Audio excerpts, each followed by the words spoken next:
¿Qué tal? Muy buenas tardes. Bienvenidos una vez más a otra emisión de Coffee Break, en esta ocasión con un tema bastante interesante y agradeciendo desde luego el favor de su atención. Me acompañan, como es costumbre, Alberto Aranda y Karen Rivera. Buenas tardes, ¿cómo están? ¿Qué Hola tal? Qué chicos, gusto saludarlos. Qué gusto, Vic, qué gusto, Beto. Pues yo hoy tengo muy frío. entusiasmado, con algo de frío en la Ciudad de México. Pues un tema profundo, difícil en el mejor de los sentidos, el tema de la transfobia. Salud, por cierto. Es que hace frío, pero bueno, Hace un sí, poco de frío.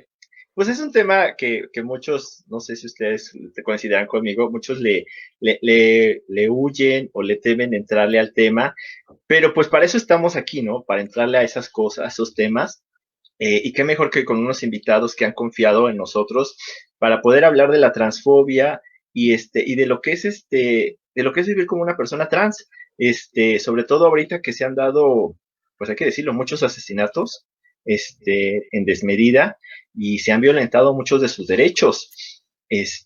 Entonces, pues de eso vamos a hablar a lo largo de esta hora. Y tenemos a tres invitados de lujo que nos van a dar toda la perspectiva del tema y de lo que nos permita esta hora de transmisión este sábado 5 de septiembre. Karen, ¿quién es uno de nuestros invitados? Pues uno de nuestros invitados es Luis Perelman. Él es experto en este tema de la transfobia. Tiene un programa que se llama El Armario Abierto, que se abordan este tipo de temáticas, de problemáticas, que además tiene mucho éxito porque lo aborda desde una manera con ética, con especialistas, con gente dedicada también al tema. Y bueno, pues le damos la bienvenida a nuestro querido primer invitado del día de hoy. Luis Perelman, muchas gracias por acompañarnos y por Muchas confiar gracias en por la abordar un invitación, tema. encantado de estar aquí con ustedes. Ya había visto antes algunas partes de programas y a Alberto pues tengo el honor de coincidir en la vida desde hace unos cuantos años. Muy Unos bien. cuantos añitos. Sí, a Luis le hemos dado lata en otras circunstancias, incluso personales de la vida. Nos ha ayudado muchísimo para orientarnos, porque Luis es como un gran papá, así que alguien llega y le dice, ay Luis, es que me pasa esto, y entonces Luis arropa a todo mundo y lo orienta y lo aconseja, y entonces, pues lo queremos mucho, pero además ha hecho una gran labor, desde la educación sexual, ha dado la cara por muchas, minorías, y entonces, y siempre, está dispuesto a hablar de estos temas, ¿no? Entonces, muchas gracias, Luis, por apoyarnos y darnos claridad No, con en gusto. este tema, ¿no? Beto, también tenemos dos versiones, las versiones directas, familiares de una persona trans y de una madre que apoya a su hijo trans. Sí, así es la señora Lula, que nos acompaña desde Ciudad Juárez, en Chihuahua. Muchas gracias por la confianza. Y también Sara, que está precisamente también desde Ciudad del Carmen. Qué envidia con ese calorcito y este frío que se vive aquí en la Ciudad de México. Pero muchas gracias por la confianza y por el querer compartir con nosotros pues su experiencia. No sé si sería conveniente primero que Luis nos hablara de qué es una persona trans, para que todos entendamos de lo que podemos entender en ese término.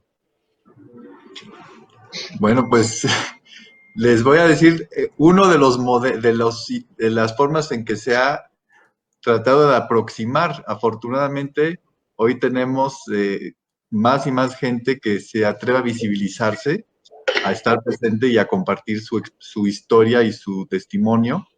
Así es que antes se pensaba que todas las personas estaban pues destinadas como dicen, con el equipo en el que venían, en que nacían, sobre todo hablando de estos temas sobre los genitales. O sea, si naces con pene, te tienes que sentir hombre y vivir hombre, y te tienen que gustar mujeres, y tienes que comportarte como ciertas expectativas sociales masculinas o machas, ¿no? Entonces, así todo en una línea recta de un solo molde, de un molde. Y la otra opción, había dos opciones, así se habla del binarismo. se dice, bueno, pues además, fíjate, desde el machismo, no tiene pene, pero no se dice, nació con vulva y clítoris y útero, eh, eh, y si tiene vulva o no se... entonces, su identidad, su ser es de mujer y le tienen que gustar hombres, ¿no? Para la atracción, para efecto de la atracción se complementan. Para efecto de la reproducción, pues sí, los gametos tienen que ser uno de masculino y uno femenino, de un óvulo y un esperma, pero pues para todo lo demás, pues sí, se pensaba que solo hay esos dos caminitos y se cruzan, pues en atracción y en gusto y en reproducción. Y siempre ha existido diversidad, la naturaleza es muy traviesa y muy creativa, y entonces, pero apenas que hemos estado tratando de entender, pues resulta que hay personas con pene que no se sienten hombres, que no se ven hombres, se ven como mujeres, y personas con vulva que nacen con vulva y se viven su identidad desde hombres. Entonces, lo que mucho tiempo se trataba de hacer, encuadrar, bueno, pues forzar a que entren en el molde, y sobre todo desde los 50 se dieron cuenta que no era tan fácil y al contrario, no era fácil y no se podía. Pero si les ayudaban a vivir de acuerdo a su identidad, a esas personas, estaban mucho más tranquilas y más integradas y sentían que se acercaban a cómo se vivían. Entonces, así de lo más sencillo es, y de darnos cuenta, apenas nos estamos dando cuenta que dónde está la identidad, no está entre las piernas, está pues en alguna parte o entre las orejas o en alguna parte del alma. Y entonces cuando le preguntan a una persona, dice, soy hombre, soy mujer, entonces lo dice desde donde está la persona, y y además no estamos bajándole los pantalones o subiéndole la falda a todo mundo para saber cuál es su identidad, ¿no? Pero se construyó toda la estructura legal se ha construido a partir del acta de nacimiento, y el acta de nacimiento pues es lo que ven al nacer, el sexo al nacer biológico. Entonces, pero pues no necesariamente es lo que la persona se da cuenta. Y al revés, si una persona nace entonces una persona que cuando su sexo, el sexo que le asignaron al nacer no concuerda con su identidad, entonces se habla que la idea con la que se da cuenta, se habla que es una persona trans. Y si es una persona que sí concuerda la expectativa de acuerdo al nacimiento, se habla de una persona cisgénero, y si no es transgénero, así a grandes rasgos. Es interesante lo que mencionas, Luis, porque en torno a si naces mujer o naces hombre, según tus cromosomas o tu genética, recientemente platicaba con un genetista español y él decía que todo lo que tiene que ver, por ejemplo, con la homosexualidad o con el sentirte hombre o con el sentirte mujer, viene también escrito en los genes. Nuestro ADN lo tiene escrito, es decir, puede ser algo que se puede ir moldeando con el paso por la sociedad, o lo podemos traer escrito en los genes, y eso es algo que no hemos aprendido a ver la sociedad. Seguimos teniendo este estigma, seguimos estigmatizando, por ejemplo, la transfobia. ¿Qué nos pueden decir al respecto? Va para los tres. Solo una precisión adicional. Los genes, y hablamos más claramente en biología de macho o de hembra. Así lo hacemos para las demás especies animales, ¿no? Claro, al final todos somos animales. Somos macho o hembra a lo biológico, así es el nombre que le ponemos. Y el sentirse hombre o mujer es otro concepto. El poder diferenciar eso nos ayuda mucho a entender mejor la diversidad que hay. Pero pues justamente cuando escuchamos las historias de los testimonios, pues también entenderemos mucho mejor cómo se desarrolla, cómo se da cuenta, y se da cuenta la persona. Así no es cuando dicen al principio, es que es un tema muy difícil, muy complicado. Vamos a ver qué tan complicado es para las personas trans y sus familias. Pues partiendo desde ahí, Luis, desde que nosotros manejamos el lenguaje hombre-mujer, por ejemplo, ¿no? Y en biología es macho-hembra y esta cuestión, al final todos somos seres humanos, pero aquí lo importante es cómo enfrentar o cómo empezar a combatir la estigmatización que se tiene en torno a un tema como la transfobia. Claro que sí. En ese sentido, pues, la sociedad ahora nos educa, ahí sí nos impone un marco de expectativas que pues ahora no son, se crearon a raíz de una demonización, de una generalización, de invisibilidad y de intereses de otro tipo que no permiten ver la realidad. Apenas estamos escuchando las personas desde ellas mismas. Y antes se pensaba que ser trans o estas situaciones eran o de enfermedad o algo les falta en el desarrollo, similar al tema de la homosexualidad, que es esos temas de atracción. Pero en el tema trans, pues también mucho tiempo se pensaba, pues es que no es lo que debería ser. Pues resulta que ese deber ser, ¿de acuerdo a quién?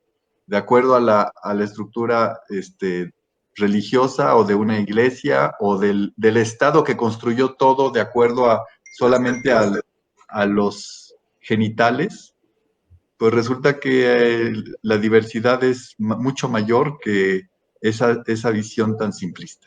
Entonces, pero como nos educaron en que eso es tan terrible, y desde esta visión de género, abandonar lo que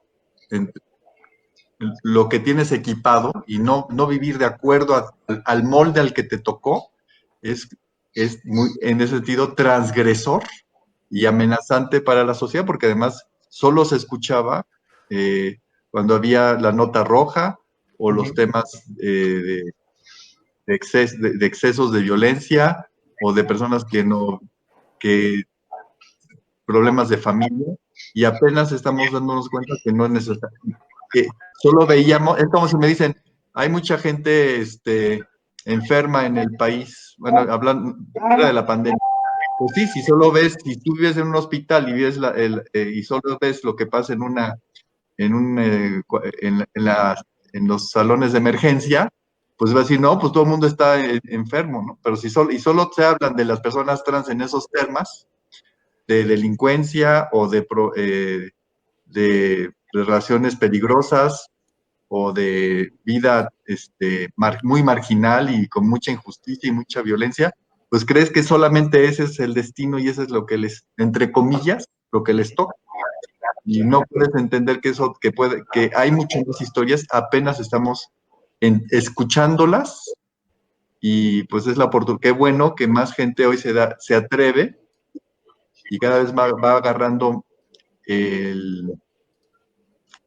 primero el coraje, porque no es nada fácil todavía, y poder decir aquí estoy yo y que ser respetada, integrada por eso. Y si puede empezar en la familia, eso es qué tanto mejor. Por eso yo he apoyado todo el tema del apoyo familiar, originalmente para el tema gay, lesbiana, bi, y el tema trans fue pujando, y hoy ha sido adoptado muy fuertemente y es el que está llevando la batuta justamente está saliendo de esa penumbra, digamos.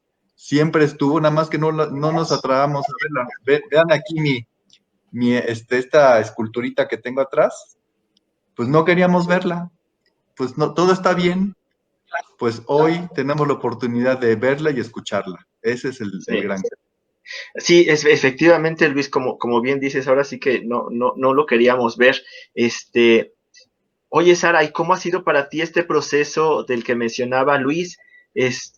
Porque, bueno, por ejemplo, yo recuerdo a una gran amiga, a Hilda, cuando la conocimos, un grupo de amigos se presentó, como hombre, ¿no?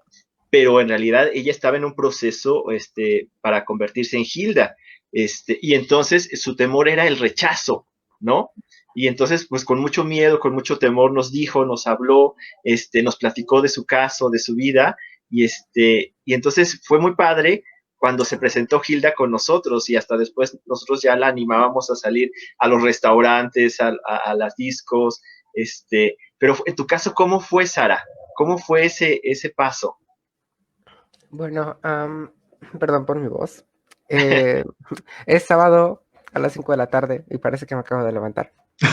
Pero, Todos. cosa que es curiosa porque no tiene mucho rato que me acabo de levantar. Pero, tocando el tema principal, es que es muy importante el cómo se vive el ser trans y el cómo es este proceso tanto de aceptación como de casi que de superación, ¿no?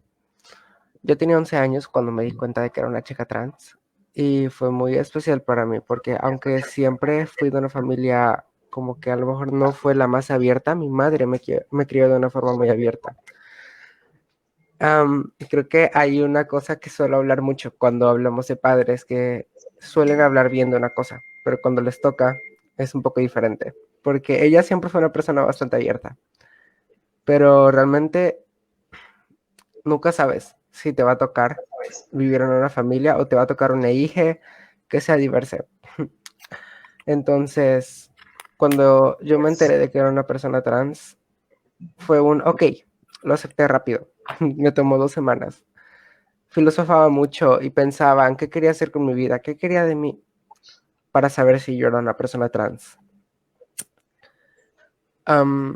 Siempre pensé en el hecho de nadie nace mujer u hombre. Te obligan a hacerlo. Y es que es cierto. Realmente, si hablamos de género, es una construcción social. Y no puedo decir que las mujeres usan falda y que yo quiero usar falda y por eso soy mujer. No, claro que no. Sino más bien era algo que a veces te cuesta un poco describir porque va más allá de eso. Va más allá de los gustos, va más allá de el performance, el cómo se vive el género, cómo se vive el ser mujer u hombre, sino a veces es algo que está más adentro, hasta casi que en el alma, o no lo puedes describir bien, y por eso siempre he tomado mucha inspiración y mucha referencia de los estudios en neurobiología, por ejemplo. Cuando me enteré de que era trans y ya iba aceptando el tema, me fui informando mucho, leía mucho, veía muchos videos, hablaba de eso con personas en internet y de hecho, de cierto modo, yo hice mi vida en internet para poder ocultar la vida en la vida real, hasta que me sacaron del closet cuando tenía 13 años, si no me equivoco, y mi madre no se lo tomó nada bien. Okay. Fue muy difícil, pero con el tiempo lo fue aceptando y hoy en día es como que somos activistas, familia activista, súper cool y pues nada, estoy bastante feliz. O sea que el haberte informado primero te facilitó mucho las cosas para poder dar este paso y ayudar a tu familia. Sí, sí, por supuesto que sí. Qué maravilla, qué bueno. Y también está la señora Lula. Señora Lula, ¿cómo fue precisamente ahora sí desde la trinchera de los padres, que tienen que son un gran apoyo en todas estas circunstancias? ¿Cómo fue para usted?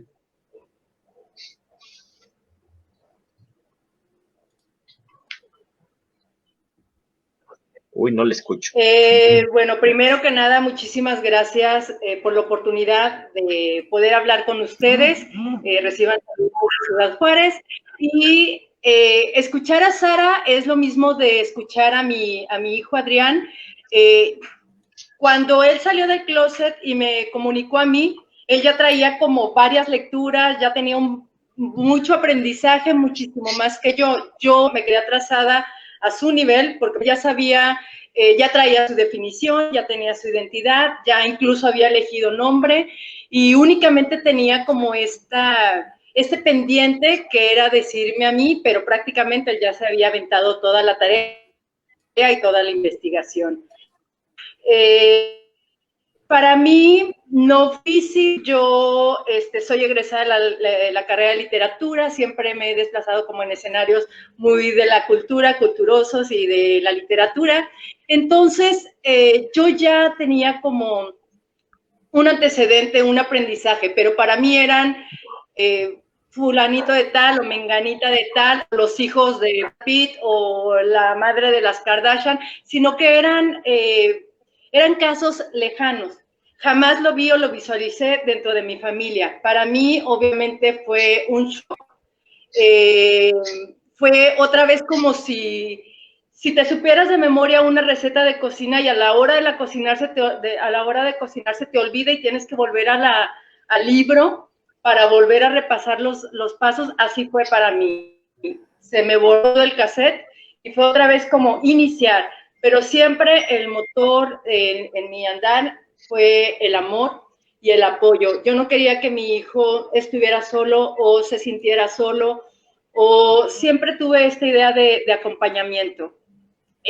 No tuve otras padres o madres cercanos que me escucharan o a los que yo pudiera escuchar su experiencia, pero me acerqué a personas trans, adultos trans, y ellos me ayudaron mucho en todo este aprendizaje. Ya llevamos 2 años en este andar y efectivamente, como mencionaban, como el nombre del programa lo indica, la gente tiene miedo. La gente que no conoce le tiene miedo a lo desconocido, como en el caso del coronavirus, por ejemplo. Tememos algo que no conocemos. Entonces, como esto no lo conocemos, pues le tenemos miedo, ¿no? Y de ahí viene, yo creo, la base de la transfobia. O personas de mi edad que crecimos con películas de Hollywood de los 80s, los 90s, con estos estereotipos que nos construían de las mujeres o de los hombres trans, más bien los hombres existen casi, mujeres trans, eran siempre los mismos estereotipos, ¿no? Entonces, siempre los veíamos como caricaturizados, ridiculizados o siendo violentados. Entonces, la gente cree que esas son las personas trans y pues realmente no, realmente son personas, como decía Sara, el género es una construcción social. Antes de nacer ya estamos vistiendo al niño de azul o de rosa, o a la niña de rosa, ya le estamos diciendo si va a ser un borracho o si el papá va a estar cuidando la puerta para que no se le acerquen los novios. Ya estamos nosotros creando, reglamentando el andar de nuestros hijos y de nuestras hijas o de nuestros hijes. Entonces, yo he aprendido en estos 2 años a que las personas sean libres, que elijan su identidad, que elijan su expresión, que puedan decidir a quién aman, a quién no aman, y eso, ¿no? Aunque a las personas les cueste mucho trabajo salir como de estos campos semánticos de azul y rosa, bueno, señores, señoras, ya tenemos que liberarnos, ya tenemos que dar un paso adelante, y como decía Luis, la naturaleza es muy sabia. Y esto no es algo nuevo, aunque la gente diga, es que esto es nuevo y es un tema que nos falta mucho por conocer. Efectivamente, nos falta mucho por educarnos, pero recordemos que en Oaxaca las muses ya existían desde hace muchos años. O los 3 espíritus ¿los 2 espíritus de dónde eran? De los nativos americanos ya existían también. O regreso a la mitología griega, donde había un personaje llamado Tiresias, que tenía esta capacidad de ser un tiempo hombre y un tiempo mujer. O sea, ya teníamos conocimiento. Bueno, no teníamos conocimiento, ya existían. Sin embargo, no queremos ver, no sé si sea por estar normados nada más a pertenecer, a estar bien formados, bien construidos, pero pues ya basta de ser así, ya vamos a liberarnos y sobre todo acompañar a nuestros hijos, a nuestras hijas, para que no sufran por discriminación, que no sufran de señalamientos y que puedan crecer con amor. La información, desde luego, está en la información y formación en casa, muchas veces a partir de la identidad que se va construyendo una persona joven que se va descubriendo trans, pero está la otra parte también, la de la sociedad. Y voy a lanzar una pregunta que es, desde luego, bastante grande, bastante general, que son los fundamentos de la transfobia. decíamos, lo definíamos como miedo, pero ustedes, ¿cuáles identificarían como esos orígenes de la transfobia en México particularmente? A ver, Luis. Justamente la sorpresa que les traje es que les invitamos a estar con nosotros aquí en el programa a Lula, que es la antítesis justamente de lo que pensaríamos de una persona que se entera o que vive cercana la situación de tener, bueno, en este caso, de que su propia hija, para no usar sea trans, y la actitud que hoy tiene muy tranquila, incluso celebratoria. Pero la generalidad todavía, cuando yo hago un ejercicio en los talleres y pregunto, a ver, díganme todos los sinónimos que hay sobre el tema, perdón, de la palabra transgénero, también gay, pero en este caso es el tema trans. ¿Qué otras palabras conocen? Y entonces empiezan travesti, puto, volteado, y todas las palabras, y salen incluso muchísimas ejemplos, son ejemplos que estoy dando, y llegan a salir 20 palabras, 20 sinónimos, expresiones, y incluso se ríen, y entonces pregunto después, ¿cuántas de estas palabras que ustedes conocen son positivas? Me dicen, ninguna. ¿Y cuántas son neutras? Pues ninguna. O sea, todavía nuestra concepción como sociedad no tiene, aunque incluso con gente que conoce gente trans o que convive, todavía no tenemos en nuestro paradigma, en nuestra forma de entender las cosas, que sea de darle significados neutros o incluso positivos, ¿no?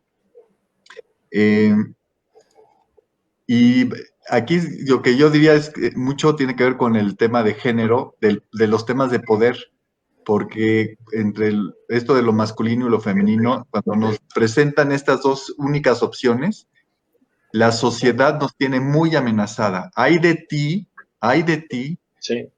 Y sales de ese carril y de ese molde donde yo te pongo, porque lo hice por tu bien, por protegerte, porque si te quedas ahí te va a ir mejor en la vida, porque si te quedas ahí vas a no vas a deshonrarnos, porque si te quedas ahí si estás ahí no vas a traicionar. Imagínate el nivel que te toca, ¿no? Y desgraciadamente es una de los temas en los que las personas están dispuestas a matar. Por eso se creó un día contra la homofobia y transfobia, porque y cuando escuchamos a gente cercana hablar tan fácilmente, si yo tuviera un hijo gay, un hijo trans, preferiría un hijo muerto, ¿no? Porque no saben vivir con eso de tan amenazante y peligroso y desprestigiante. Todavía en la escala, en las encuestas de discriminación, las personas trans están desgraciadamente, siguen siendo de las más perseguidas y más deshumanizadas y despreciadas.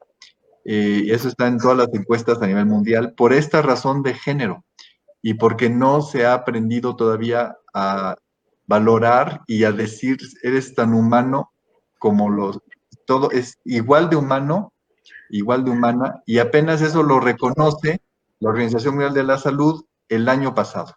O sea, ya no dice que hay un problema de identidad o hay una disforia o hay una un problema, le decían incluso al principio, se me escapa la palabra, pero era clasificación de problema de personalidad, ¿no? Que no está aceptando como debe de ser, y apenas la Organización Mundial de la Salud lo ha quitado, y las leyes en México también lo están reconociendo, pero la sociedad todavía nos cuesta trabajo. Por eso esa amenaza tan fuerte de pensar que es lo más peligroso, lo más problemático, lo más amenazante a la estructura de género que hemos aprendido. Yo diría que ahí viene la transfobia. Además, es desde la buena, porque decimos, nosotros somos personas buenas y esas personas trans son la amenaza, son el enemigo, Claro. son el problema. No es de que yo no soy transfóbico porque me gusta ser transfóbico. Yo me defiendo de esas amenazas. Claro. Luis, es interesante lo que mencionas, sobre todo pensando en un país en el que la transfobia, la homofobia, la misoginia conviven sin ningún problema. Parece que aquí son dos grandes amigas. Y resulta que, bueno, pues hay tipos de violencia y me gustaría preguntarle a Sara y a Lula, ¿cómo enfrentar estos tipos de violencia, este acoso sexual, este acoso verbal, este acoso de todo tipo? Ok, no sé si me escuchan. Sí, sí te escuchamos, Sara. Yo antes ignoraba o trataba de ignorar muchas veces las formas de discriminación que habían hacia personas trans y que se ejecutaban hacia mí. Pero se me metió el bichito progresista y medio revolucionario y dije, no. Empecé a denunciar ese tipo de cosas y mi madre y yo empezamos a trabajar en cómo tratar de erradicar este tipo de comportamientos tanto en las escuelas como en la sociedad. Y muchas de las cosas que hice me hicieron bien para mí, en mi salud mental, junto con el cómo podía ver el cambio dentro de mi ambiente. Ya que lo que me dije hace mucho fue, si el ambiente en el que estás no te favorece, te hace sentir mal, te hace sentir inseguro, incómodo, no tienes por qué estar ahí. Claro. Yo estaba en una escuela medio conservadora, no era religiosa, era una escuela conservadora a secas, y era difícil, muy complicado estar ahí porque habían comentarios que no se prestaban de forma directa, y eso era complicado, pues, por decirlo menos, donde tanto la escuela como los padres de la escuela estaban desaprobando completamente el que exista una persona trans siquiera en la escuela. Entonces, ¿qué hice? Pues fue decir, sorry, pero yo no estoy aquí para cumplir caprichos. Empecé a decir, esto que están haciendo está mal, muy mal. Pero al final dije, ok, probablemente esta gente no va a cambiar. Entonces lo que hice fue tratar de comunicarme con más gente LGBT y mi madre y yo hicimos, bueno, más que nada mi madre hizo una red de personas trans y LGBT aquí que se llama Red de Amor Transparente, donde pues tratamos de informarnos más y tratamos de juntar más gente. Es un poco difícil conseguir personas, ya que de cierto modo, mucha gente LGBT no quiere ser visible y de hecho yo ya conozco más o menos como 3 personas trans que realmente no quieren decir que son trans y conozco personas que, o sea, sé de personas que no conozco que son trans, pero que no lo van a decir y es un poco difícil eso, ¿saben? Ya que al final luchar contra la misoginia, la transfobia, la homofobia en México, especialmente en lugares como este, es complicado y existen pocas maneras de lograr hacer justicia real cuando las autoridades, la sociedad, incluso tu familia, está en tu contra. Y al final solo te queda como ese barrio que te respalda, ¿no? Esa banda LGBT que está contigo, pero que al final los cambios tienen que hacer como que mucha gente, porque una sola persona no puede ganarle al mundo. Es algo que me dije hace tiempo. Si soy yo contra el mundo, si soy yo contra la sociedad va a ganar, el mundo va a ganar. Por eso necesito una comunidad LGBT, necesito una comunidad trans fuerte y es justo lo que me he concentrado en hacer junto con muchas otras personas desde hace ya bastante tiempo. Wow, bravo por tu mami, qué maravilla. Sí, es cierto, 100%. Sí, sí. Oiga, y señora Lula, ¿cómo fue para usted? Porque precisamente la información nos empodera, nos da herramientas. Híjoles, pero ya enfrentar una agresión, híjole, sí le hace temblar a uno las piernas, la verdad, y sobre todo, pues no sé, los papás que tienen muchas expectativas sobre uno, sobre el futuro de uno, ¿cómo fue para usted? De lo que preguntaba Karen. Yo no estoy, bueno, soy católica de closet, pero jamás se los impuse a mis hijos. Entonces, por esta parte, eso nos liberó, les sale mucho a ellos dos, para que al final de cuentas sean libres. Y lo complicado ha sido, escuchar a Sara es como escuchar el testimonio de mi hijo. También hicimos aquí en Ciudad Juárez un grupo de familias trans. Quise hacer un grupo, un grupo de familias trans, donde lo que quiero es apoyar a las madres y a los padres que no se sientan solos, que se sientan escuchados, compartir experiencias y bueno, lo que yo he pasado durante estos 2 años. Como dice Sara, no se ha acercado absolutamente nadie. Me imagino que es un proceso y que no todos lo toman a la ligera como yo. Pero bueno, acerca de la pregunta que me realizaron, mi hijo Adrián me comentó su identidad, me informó de su identidad a los 14 años. Él cursaba la secundaria. Entonces nos acercamos a la secundaria para decirles que ya no iba a utilizar la falda y que iba a utilizar el uniforme, decirles su verdadera identidad. Recuerdo la cara del subdirector en ese momento. De hecho, así como si le hubiera dicho, mi hijo consume drogas, me llevó a un cuarto privado donde recuerdo que ahí discutían afuera unas madres y unas madres discutían de que hay un niño que manosea a las niñas, pero eso no es un problema grave. O sea, a mí me pasaron a un privado para hablar con la trabajadora social.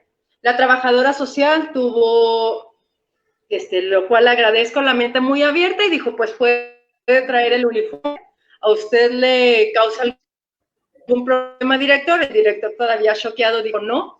Y entonces mi hijo a partir del lunes empezó a llevar el pantalón y el uniforme de le pido que llevar el deportivo. El deportivo es pantalonera, los pants aquí Juárez, y así terminó el año y así se graduó. Y sus compañeros, a sus maestros también, acerca de su identidad. Y lo mismo fue en el bachilleres, en la escuela preparatoria donde ahorita se encuentra. Desde un inicio les dije, su identidad es así y quiero que lo nombren, que lo llamen por el nombre con el que se identifica. Hubo una persona que trabaja ahí que no lo tomó tan bien. Sin embargo, el director de la escuela dijo, este es un espacio inclusivo y aquí lo vamos a aceptar. Después, durante las clases, los maestros y las maestras cuestionaban a mi hijo, pero ya de manera directa, con el clásico, no será una etapa, no estarás confundido, es que yo te veo y no te veo como tú dices. En fin, creo que son los adultos quienes más peros ponen o quienes no quieren ver la realidad, ¿no? Y más en este estado de Chihuahua, que como comentaba Karen, Ciudad Juárez se caracterizó durante muchos años por ser un lugar de mucha violencia, tanto hacia las mujeres como a las personas en general, y ahora en el estado de Chihuahua, la semana pasada, pues, supimos del caso de Mireya, una activista trans que asesinaron.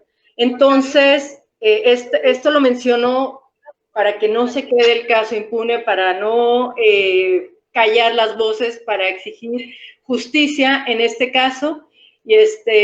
Y pues sí, la transfobia se vive a diferentes niveles. En este caso, con estos maestros, estas maestras, que dicen todos estos argumentos, si estarás confundido, si será una etapa, etcétera.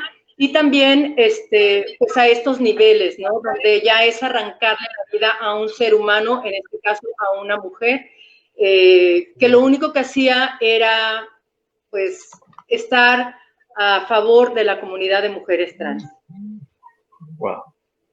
Sí, efectivamente se han dado los últimos meses asesinatos muy fuertes y algunas personas empezaron huelga en Veracruz, en en Chihuahua y ya lograron avances, pero ahorita hablamos de ese tema efectivamente. Vic, ¿tenías una pregunta? Sí, bueno, hablamos de identidad, pero también la identidad tiene un aspecto legal que es el primer reconocimiento de un Estado hacia la integridad de la persona.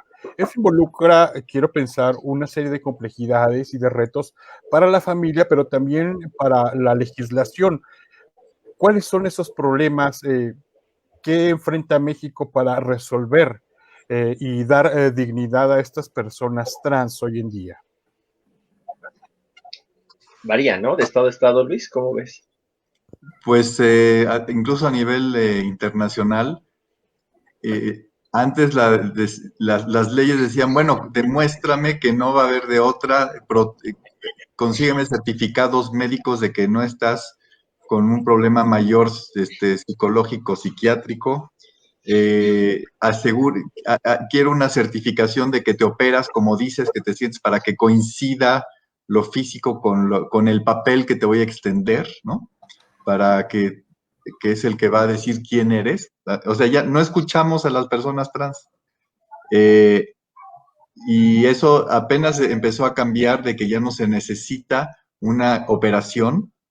Y en algunos países, en México, en 2008 todavía cuando empezaron a permitir a través de juicios que hubiera un cambio, se pedían esas certificaciones, y en 2015, como en otros países, sobre todo por este empoderamiento para las mismas personas trans, dijeron, ya estamos cansadas y cansados de que anden hablando por nosotros, y exigimos, y lo hicieron con el apoyo del COPRED en la Ciudad de México, de que ya solo sea un trámite administrativo. O sea, reconocer la misma legislación mexicana reconoce la dignidad del ser humano, la autodeterminación, el libre desarrollo de la personalidad, en principio, pero no estamos en ese aprendizaje, y la misma Organización Mundial, como dije, de la Salud, apenas está dejando de considerar que hay un problema médico, ¿no?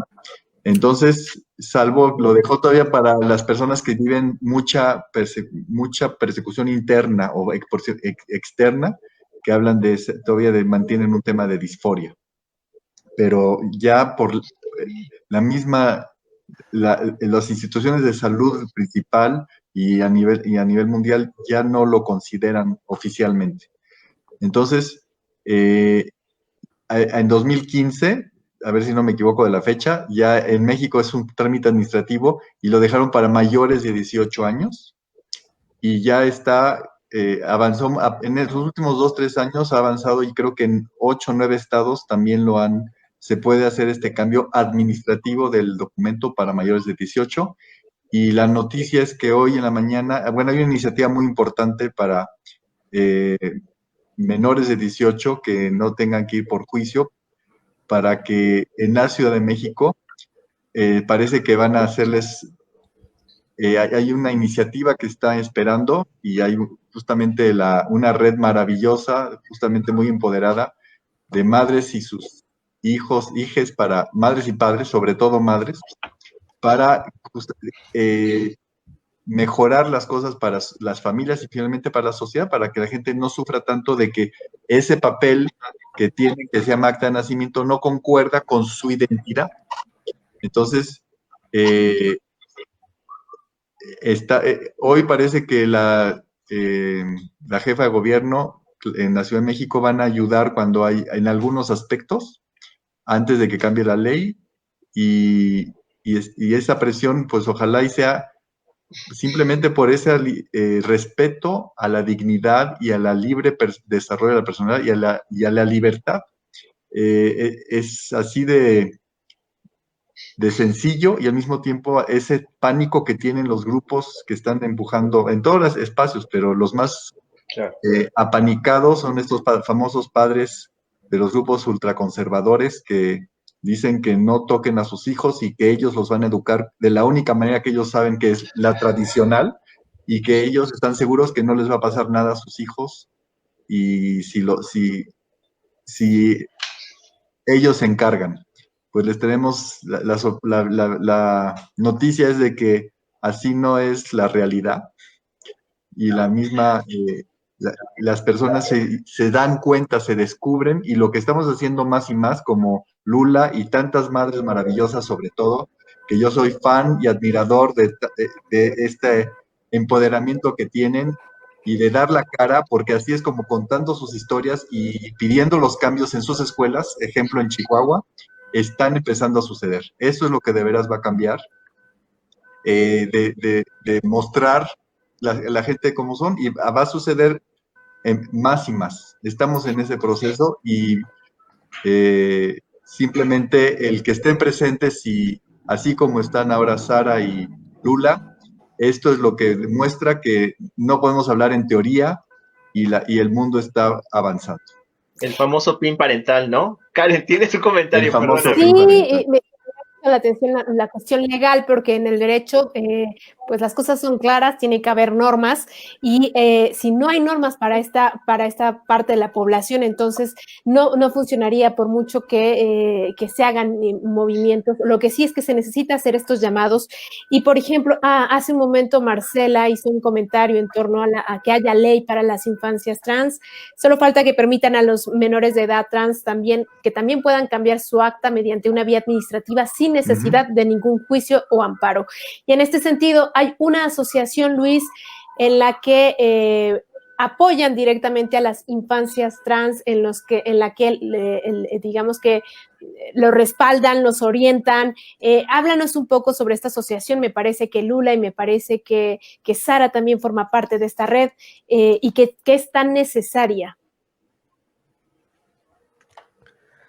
Pues originalmente eran médicos y activistas quienes apoyaban a las personas trans, y siguen apoyando, acompañando, pero como dije, cada vez más desde los últimos 10 años están las personas mayores de edad, y las madres y padres están también saliendo y dando la cara y creando las redes, primero alrededor de Familias por la Diversidad Sexual, y de ahí han surgido otros grupos, Transfamilias, Transformando Familias, y muchos más que están saliendo en cada ciudad. Maravilloso esto, y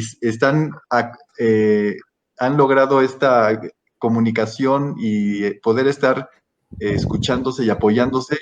El liderazgo de hoy es de la Asociación por las Infancias Trans, que dirige Tania Morales, que también aprendió de todo esto en 3 años. Hace 4 años no sabía nada del tema, y hoy es la que está marcando el paso a través de la asociación y estos foros y espacios. Y por eso yo digo, siempre que me inviten a algo, siempre pido que me acompañe una mamá o una persona trans para hablar de los temas en familia. Y qué bueno que pues yo no tengo mucho más que argumentar, que escuchar y acompañar y celebrar y apoyar ese amor infinito, y que ejercen su poder de amor, que es el amor incondicional de que siempre hablan los grupos de familias tradicionales. Ese es el amor incondicional y verdadero en la práctica. Claro. Y está gracias Marcela, la red de familias trans que para a nivel nacional, y por eso quienes se atreven a comentar y a practicar, a hablar o escuchar las experiencias de otras familias, y ven que pueden exigir lo mismo en sus escuelas, a sus familiares, a sus amigos, eso es lo que de veras está cambiando el mundo. La ley ya está, la ley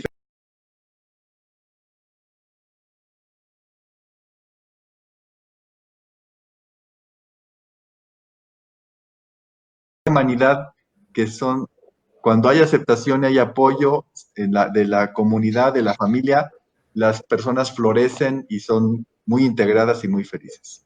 Hay un comentario que dice aquí, ay, perdón, Beto, no, es que vas, Karen. Aquí Alejandra Mendieta, que dice, es luchar contra corriente en una sociedad terriblemente cerrada a la inclusión.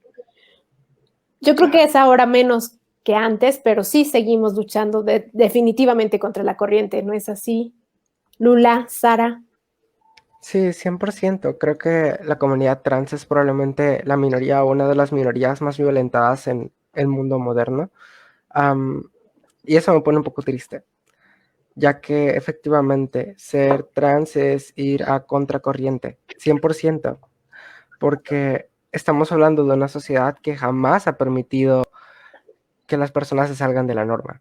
El patriarcado y todo el sistema que existe hoy en día está hecho precisamente para encerrar a las personas en donde se quiere, en un binario, en que tienes que ser heterosexual siempre y que no te puedes salir de las normas porque si no, si no todo se sale de control.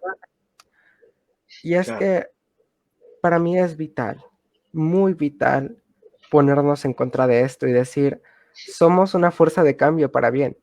Somos una fuerza de cambio que está logrando cosas. Y hemos visto cómo a través de las décadas y de los años hemos transformado a la sociedad en un lugar más seguro para todos. Y en cómo los avances, en cómo la visibilidad ha otorgado mayor seguridad y libertad a las personas LGBT y al mismo tiempo ha logrado que la sociedad en general sea un lugar más seguro, no solo para las personas LGBT, personas disidentes, sino también para las personas que conforman la norma. Y eso me hace muy feliz. Sí, efectivamente. Oigan, yo sí que quería preguntarle su opinión, a los tres, de cómo los medios de comunicación masivos refuerzan estereotipos. Pienso en la comedia, donde sale alguien y dice, no soy niña, o la broma que se hace sin aparente maldad en un programa matutino. ¿Qué tan responsables son los medios para que continuemos con esta mala formación? Luis, Sara, Lula. Pues A ver, quiero dejar a... Ok. Creo que en sí los bueno, medios... perdón. A ver, Lula.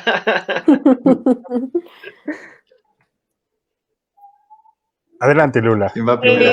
yo comentaba acerca de las películas de Hollywood durante los 80s y los 90s. Les recomiendo mucho un documental que está en Netflix que se llama Enclosure, que hace como un listado, ¿no? De estas películas donde se ridiculiza, se hace mofa o se ejerce violencia sobre las personas trans. Así fue con nosotros crecimos, fue como lo mencionas con la hora pico, así fue con los chistes que veíamos en la televisión abierta, pero afortunadamente estas nuevas generaciones ya no nada más tienen la televisión abierta, sino tienen Netflix, tienen el internet, tienen, ya tienen información y bueno, un cargo enorme de ofertas para ver películas, para ver animes, para ver varias cosas, varios programas. A nosotros siempre nos educaron con un programa a una sola hora, tal día de la semana, y bueno, afortunadamente eso ya no existe. Y yo creo que eso ahora estas nuevas generaciones son más abiertas en cuanto a su formación de género, en cuanto a no construir estos estereotipos de género. Ya no están con que la buena es la güerita ojiverde y la mala es la que le pintan el cabello negro. Ya no están de que el hombre es nada más el bueno y las mujeres que se peleen por él. O sea, ya estas construcciones, estas historias con las que nos educaron a nosotros y las telenovelas, pues ya, yo creo que ya ni los jóvenes lo eligen porque les aburre, ¿no? Entonces, en ese caso yo sí creo en las construcciones que nosotros, los adultos, ya, pues nos creamos de las personas trans y en general de la comunidad LGTB. Y los medios de comunicación, cuando dan una noticia, ya sea de un feminicidio, ya sea de un transfeminicidio, siempre revictimizan a la persona que fue asesinada, ¿no? Esto también es muy lamentable que los medios de comunicación, pues, que no haya todavía una normalidad o que no haya una ética por parte de algunos o algunos periodistas y se siga manejando la historia con este tono amarillista, ¿no? Claro. Sí, efectivamente. Luis, ¿tú cómo ves el papel de los medios en los estereotipos, en que sigan estos estereotipos? Yo recuerdo, bueno, tú has trabajado mucho estos temas, también la Fundación Huésped en Argentina, junto con la Universidad de California, ha trabajado mucho con medios, pero tú cómo ves el papel de los medios de comunicación, desde que dan una información y, por ejemplo, en la marcha y que solamente pasan un sector de la comunidad. Uh-huh. Hay que entender que los medios necesitan la nota, y la nota es cuando el humano muerde al perro y no cuando el perro muerde a los seres humanos. Entonces, sabiendo eso, y además los medios eran propiedad de una persona, una familia o un estado, y era lo que dicte en Televisa, por ejemplo, pues la familia Azcárraga, es lo que diga la familia, no es de que hay ley o no, es lo que diga el dueño. Y así es en todas partes. Lo que está cambiando es justamente de más apertura, en el sentido de que nos estamos dando cuenta de tanta gente trans que participa en la vida del mundo desde siempre y apenas estamos enterándonos. Un ejemplo, las películas Matrix son tan importantes, tan famosas, un hito en la historia del cine y de la filosofía, de la manera de entender las cosas. Resulta que las dos personas que eran hermanos, las dos son trans, las hermanas Wachowski, ¿no? Y la historia Matrix es una historia trans, pero no se atrevían a decirlo porque no nadie lo iba a ver. Y hoy en día la doctora, que es el equivalente a Hugo López-Gatell en el estado de Pensilvania, la que da la nota de toda la prevención sobre salud, la doctora de la Secretaría de Salud del estado de Pensilvania es una doctora trans, la doctora Rachel Levine, y aparece y es la que da la información y las normas que deben de seguir. Y cuando activistas trans salen del closet y yo también no lo veía muy lejano el tema, pero hoy conozco a gente que era piloto de avión, hoy como Siobhan Guerrero, grandes académicas, arquitectas, ahorita se olvida el nombre de esta Gil, que era la vicepresidenta de compositores, la sociedad de compositores. Felipe Gil. Era Felipe Gil, hoy es ahorita se me borra, pero... No, es No, él es actor, Libertad era actor. Bueno, es actor. Sí, es Felicia, ¿no? Actriz. Felicia. Entonces, están atreviéndose a dar la cara, y muchas no quieren, y muchas cuando conocemos de cerca y que están tan a gusto cuando están en su ser y su expresión, incluso integradas, felices, productivas. Ese es el cambio que estamos haciendo. Y personalidades, creo que en Argentina, una que lee las noticias de las principales de las noticias de Argentina es una persona trans. Diputadas trans en otros países. Vino de visita a principios de los años 2000 una diputada transgénero de Nueva Zelanda, Georgina Bayer. Entonces, nos tenemos que quitar esa venda y escuchar de chicas como Sara tan maravillosas y de esa claridad que tiene, cuando estamos escuchándoles, acompañándoles y viendo todo lo que están haciendo y viviendo su vida simplemente, tranquilamente, más tranquilamente, ese es el gran cambio, porque los medios todavía, incluso cuando vemos los comentarios, cuando alguien sale del closet, abajo en los Facebook y en los periódicos, siguen siendo terriblemente hirientes muchas veces. Contra eso es lo que todavía estamos avanzando. Claro, sí, efectivamente. Bueno, pues un tema sin duda complejo. Un último comentario de ustedes tres para un tema que desde luego es pues explosivo, muy amplio. expande demasiado, es Sí, porque extremadamente amplio. sí, porque además digo, o sea, digo, el tiempo ya nos Hoy estamos viendo una explosión de amor. Vea, Lula, sí. ¿dónde está? ¿Cómo está viviendo? En un espacio en su casa está viviendo Sara, querida, protegida, Plena. tranquilamente dando la cara. Ese es el gran cambio de hoy que tenemos que primero reconocer y después buscar y invitar a que siga floreciendo, porque eso es lo que va a permitirnos darnos cuenta de qué estamos hablando en realidad. Y lo importante que es la información y valorar qué pesa más, ¿no? Si el amor, el cariño que sienten hacia sus familiares o lo que pueda decir la gente, ¿no? Eso yo creo que es el gran motor y es donde nos tenemos que agarrar. Y qué bueno que estén dando testimonio para que podamos comprender y todo lo que hay detrás de todo esto. Efectivamente hay mucha lucha que hacerlo, no solo las personas trans, sino todos tenemos que darlo. Por ahí está precisamente lo que decíamos, esta propuesta de PIN parental.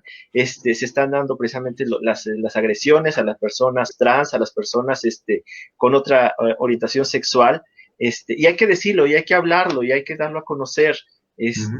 Hay que luchar desde cada una de las trincheras, desde tomar las calles o impulsar iniciativas, o simplemente dar el apoyo o escuchar, ¿no?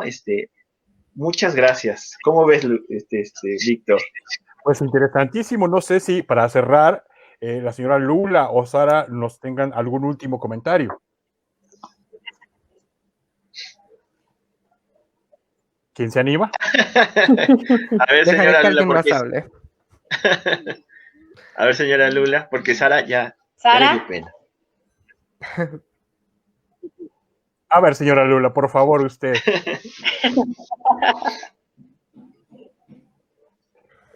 Bueno, pues yo nada más, como comentaba Luis, también soy parte de esta red de familias trans.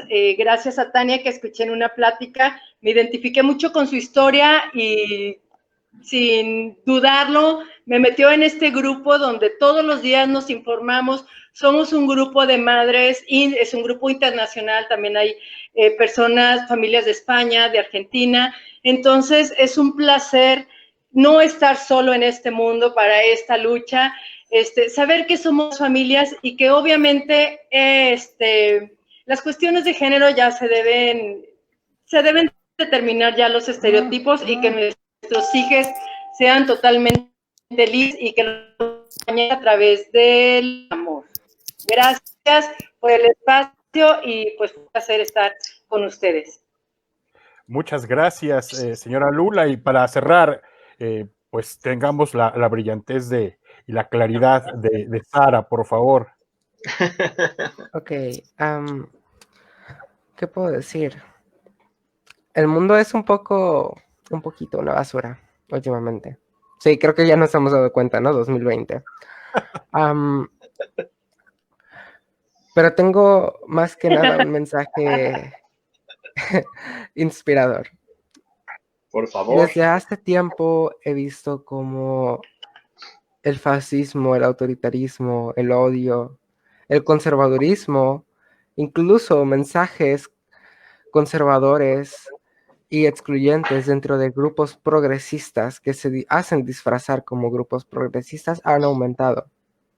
Los mensajes de odio han aumentado en todo el mundo y de hecho, creo que si no me equivoco fue la ONU quien declaró que el fascismo en el mundo desde 2010 ha aumentado casi un 300%.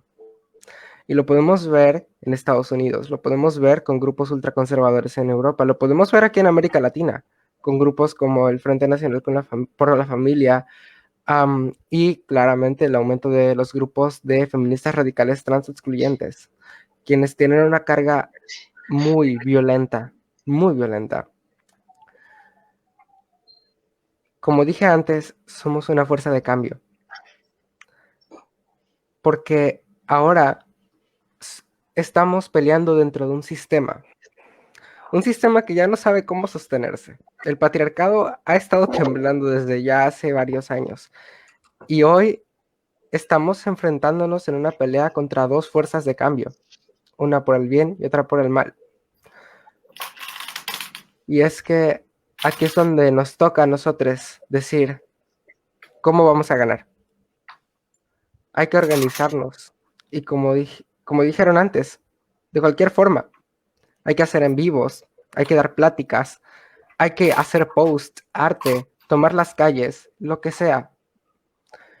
Porque esta pelea va a terminar en mucho tiempo. Pero nos toca a nosotros pelearla. Ya no solo a las personas trans, ya no solo a las personas disidentes, sino a todos. Porque el 0.01% de la población en México no puede pelear una pelea que claramente se pone en contra de nosotros, cuando vemos que el Frente Nacional por la Familia tiene tanta gente. Y el feminismo, en cierto modo, cada vez se divide más entre sí. Quiero decir que aunque todo esto parezca feo, aunque el coronavirus haya puesto todo de cabeza, al igual que el coronavirus, al igual que 2020, van a llegar tiempos mejores, ¿no? El arco iris se pone después de la tormenta. Pero nos toca a nosotros poner el arco iris, porque pues, vamos a ver, somos gays, somos LGBT, no existe nada más gay que el arco iris. Y por eso les digo, luchen de todas las formas que se les ocurra, hagan lo mejor que pueden hacer y háganlo bien y háganlo en nombre de la paz, la libertad, la justicia y la diversidad. Porque es lo mejor que podemos hacer en estos tiempos tan duros. Y les amo mucho. Pues muchísimas gracias. Gracias, Sara. Y sobre todo por la confianza de compartir una situación de la que a veces no estamos del todo conscientes como sociedad, como comunicadores. En verdad, el hecho de que depositen en esta emisión su confianza y su experiencia de vida es realmente valioso, y esperemos que la gente que nos ha acompañado en esta emisión se sensibilice ante esta situación de derechos humanos, de violencia que nosotros mismos ejercemos a veces de manera inconsciente, de educación que a veces omitimos llevar a cabo con nuestras familias, con nuestros hijos, con todas las personas que nos rodean en el trabajo, en la casa, en la escuela, en nuestras colonias, y tener un poco de mayor dignidad para toda la comunidad y reconociendo desde luego todos los derechos que tenemos. Pues Alberto, Karen, Luis, Sara. ¿Puedo complementar una cosita? Por favor, Luis. Por favor. La maravilloso, lo que dijo tan maravillosamente Sara, solo decir que hoy la ley sí está de este lado, pero falta mucho para avanzar, pero ya están los elementos básicos, está la Constitución y hay varios estados que están avanzando, la declaración, la ONU está a favor, y muchas religiones, por ejemplo, la Universidad Iberoamericana, que es jesuita, sí, hoy apoya y reconoce la diversidad, incluyendo las personas trans. Así es que hay que identificar los espacios donde vamos de gane en ese sentido y mostrar que es para una mejor sociedad donde todo mundo estará mejor. Pues así sea, Luis. Así Muchísimas gracias, Luis. Gracias a todos, un placer tenerles en este programa. Muchísimas gracias, de verdad. Muchas gracias por la confianza. Muchas gracias. Gracias. Y sigamos juntos. Desde luego. Y a todos los que te acompañaron el día de hoy, 5 de septiembre, sábado, en esta emisión de Coffee Break, les agradecemos su atención y los invitamos a que el próximo sábado nos acompañen con otro interesante tema. Por hoy es todo. Seguimos